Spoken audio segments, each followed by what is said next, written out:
I'm Brian with New Car Spin, and would you look at that? Just look at it. It's the Toyota 4Runner, also known as a hill to die on, because I think people are going to be very extremely favorable or unfavorable with this thing. I'll give you the quick rundown. I had it for a week.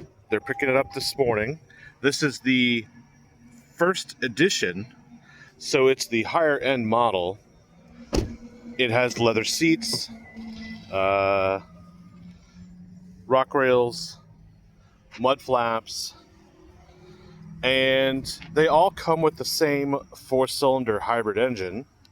Let's see if I can get the trunk open here. Nope, because the engine's running. Yep. Not really convenient, I'll tell you that. There we go. No, the engine's on.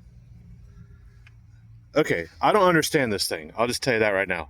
I own a Land Rover with a supercharged V6.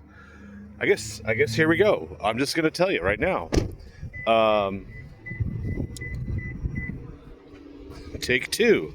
This thing is a 4-cylinder turbo hybrid, which I thought I was going to hate, and it turns out it's actually not that bad. It's a lot better than it looks. This thing looks stupid, but and it looks smaller than an original Land Cruiser. I feel like it's not worth $77,000 that they're charging for it. It's got a couple things that I don't understand. Number one, there is a buzzing rattle sound coming from either this corner or the roof. It makes no sense. And here we go, finally. It has a split tailgate, which is nice. There's no third row, which is okay because millennials and Gen Zs aren't procreating. So there's a low birth rate, and you won't need a third row 10 years from now. It won't make a difference. Look how dirty this gets. If you are a dink, dual income, no children, married couple, I'm sure one of you will be OCD, and this will drive you up the wall. Unfortunate. Yeah, too many buttons, too many beeps. Beeps mean nothing. But you'll see it says iForce Max, Land Cruiser. It doesn't say first edition anywhere here, but trust me. Oh, there we go. First edition. It's on the mud flaps. Now, the two things that drove me crazy. Number one, the door, when you open it up, the lights don't come on. I cannot understand it. Something is out of sequence here, but this door button was on or off. I couldn't figure it out. And then you touch the lights and they turn on, they turn off. Yet one day I was in here and all of a sudden it magically worked. And I think that's because I parked the vehicle and I didn't turn it off, or I did turn it off. And I don't know, because it just beeps. It doesn't really explain what it doesn't like. And I got out of the vehicle and I locked it. And then all of a sudden the dome lights worked. Weird. Something else that's super stupid, right? Let me get my seatbelt on here because we're going to drive on the pavement like all off-road drivers in Texas here, because we don't own this private land. Someone else does. I'm going to drive along here. So the engine's off, then it turns on. It's pretty nice that you don't have to sit there in traffic and let your engine run. But if you look, you see the range. I know, the sun's horrible. Here we go. You see the range there? 26 miles. You notice what you don't see here? There is, well, you see glare, that's for sure. But what you don't see is the low fuel warning. I didn't get the warning. I swear to God, I did not get the warning until I had 2 miles left of range. There's some problems here, but that's okay.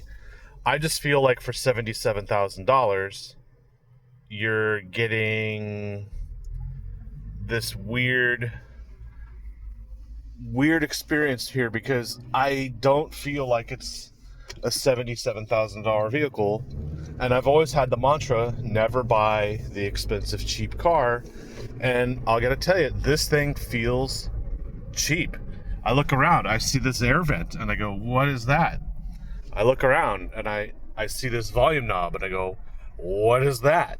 I look here, and I go, what is that? Now, we have All the amenities you'd expect: heated and cooled seats, heated steering wheel, although I don't know why the button's on that side.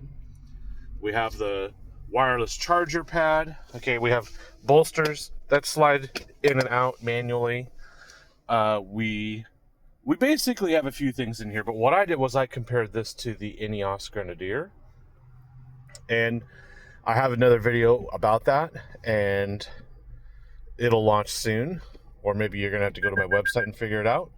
Basically, I think that if you're looking for a off-roader 4x4 trucky kind of passenger vehicle like this, you have options. I would think the Ineos Grenadier or the Land Rover Defender would be ideal, depending on your price point. And obviously, if you're buying new, then let's talk new. This is cheaper than the Ineos, and the Defender is almost in the same price point, except it wouldn't have all of these features, like all these locking diffs, but it will have 4 low. And that's my thing. I don't think this is that bad. This is actually pretty decent. I figured the 4-cylinder would just make this thing gutless. It feels different than the Tacoma. So I don't understand, though, why they call this the Land Cruiser when, there's no third row, which I've always seen Land Cruisers with a third row, and they have a 4Runner coming out. So why would you make a 4Runner coming out that looks like it's bigger than this? And why? Yeah. All I know is on the window sticker for this thing, they call this a wagon. And it makes total sense. But a wagon has a third row. So I still don't get it. Anyway, it's a confusing vehicle. Yes, it's capable off-road. No, I didn't take it off-road. I don't take my Land Rover off-road either, because I don't have to. We have paved roads now. Anyway, I figured I'd give you that information here. It's not bad. Don't knock it till you try it. Thanks for watching.